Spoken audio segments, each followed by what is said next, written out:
It's great to see you here again. Well, today's story is a rather peculiar one. It features a talking donkey, brings a good message, and hopefully a little bit of laughter. So without further ado, here is the story of Balaam's donkey. Once upon a time, there lived a king named Balak. King Balak looked down into the valley beside the Jordan River from atop his hill, and he saw the Israelite people. I'm talking 2 million Israelites. There's got to be about 2 million people down there. 2 million! No wonder they're winning every war. So King Balak thought to himself, with their numbers, they'll wipe us, the Moabites, out. We don't stand a chance. 2 million people coming at us. They've been winning all the battles with these kind of numbers. They'll lick us up like a cow licks up the grass in the field. Yeah, that's a time-pertinent analogy. Balak scratched his head and rubbed his chin and thought about what he could possibly do to stop them. Suddenly, an idea popped into his head. He had heard of a man named Balaam. Balaam. I know. We'll get this guy Balaam, and we'll have him put a curse on the Israelites. Word on the street was that if Balaam blessed someone, they were really blessed. And that if he cursed someone, they were really cursed. He was sort of like a prophet. Balaam here. Man, do I got a show to put on for you guys. Things are looking real good for you. Blessings, even. Blessings. Not for you, though. You're cursed. Things are not looking good. Sour. Right then, King Balak knew what he had to do. He would ask Balaam to put a curse on the Israelite people. So he sent some messengers to Balaam. Take some gold. Go find this Balaam guy and grease his palm. Wet his whistle, if you will. Bring him to me. You ever even seen this amount of money? Who could even refuse that? Sure wish the king would ask me to do something. Sure is a lot of cheddar. Cheddar, cheese. The king would like to enlist your services. Shake the money. Toss it. Money talks, huh? Oh.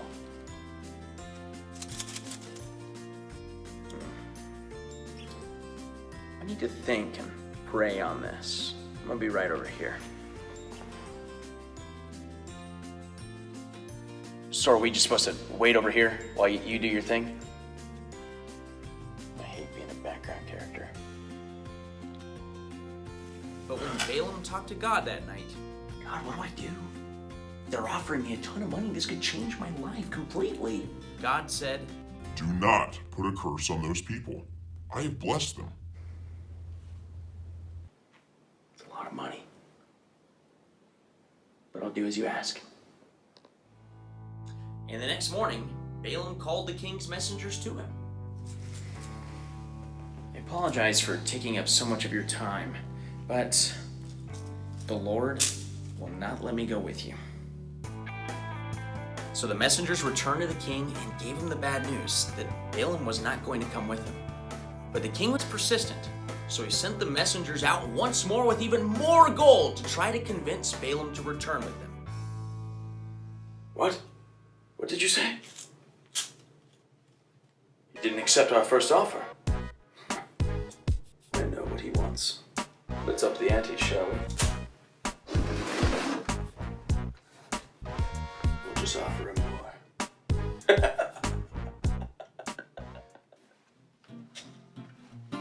If this guy refuses this amount, he's nuts.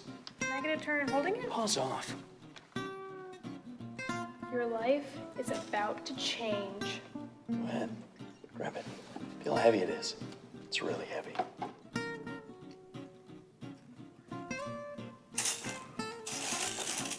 But even though Balaam had feelings of greed and wanted to take the money, he listened to God and he refused to go with the messengers. I'm sorry. I'm still listening to God. And that night, while Balaam was praying to God, God said to him, "I've done as you said, my lord. I even refuse an entire chest of gold." Go with these messengers, but say only what I tell you to say. Yeah, I can keep the money. All right, sounds like a plan. So early the next morning, Balaam gathered the messengers all around and told them that God said he was permitted to go with him. So Balaam hopped on his donkey and began to ride into the valley. Suddenly, along the journey all at once, Balaam's donkey ran off the road and into a field. Oh, where are you going? You're the worst donkey, the worst excuse for a riding mount I've ever seen! Get back on the road! That's what I'm talking about. Soon Balaam came to a really narrow place in the road. But again, all at once, the donkey pressed so close to the wall that Balaam's foot was crushed. You did this, you miserable donkey! I swear, if you don't get your act together, I'm gonna give you the talking to of a lifetime! At last, the road became so narrow that there was only room for Balaam and the donkey, but the donkey couldn't go forward because there was an angel in the way. What's the deal, man? It's the third time today! Mush! Go! Onward! So it just stopped and laid down on the road. On train! And then, the most surprising thing happened. Balaam's donkey turned to look at him and began to speak to him, as if though this were a normal everyday thing. What have I done to make you yell at me these 3 times? And Balaam, not appearing surprised whatsoever, acting like this was a normal conversation to be had, talked right back to his donkey. What's going on? You made a fool out of me. If we didn't have a job to do, this trip would be done. We'd be turning back around.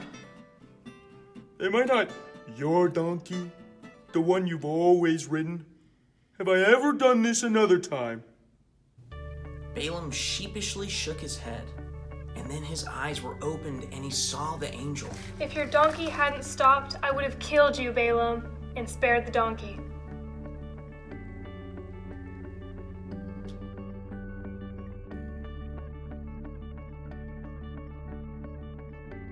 At last, Balaam came to the place where King Balak met him. Now, Balaam, now that I have you here, my master plan can go into effect. Look down upon these people and curse them. Okay, Your Highness. I just gotta warn you, I can only say what God is allowing me to say. But, here he goes, alright? Blessings rain down upon these Israelites, the chosen and blessed people. I don't know how things are done where you come from, but that sounded a whole lot like a blessing than a curse. That doesn't work for you? That's not what you were going for?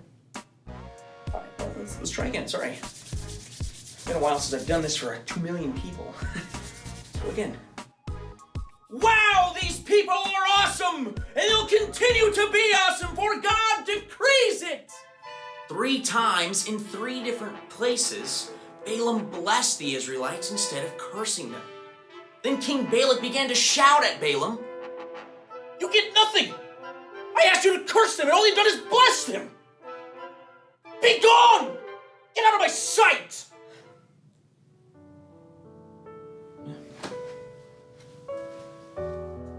So Balaam left, having done what God had asked him to do.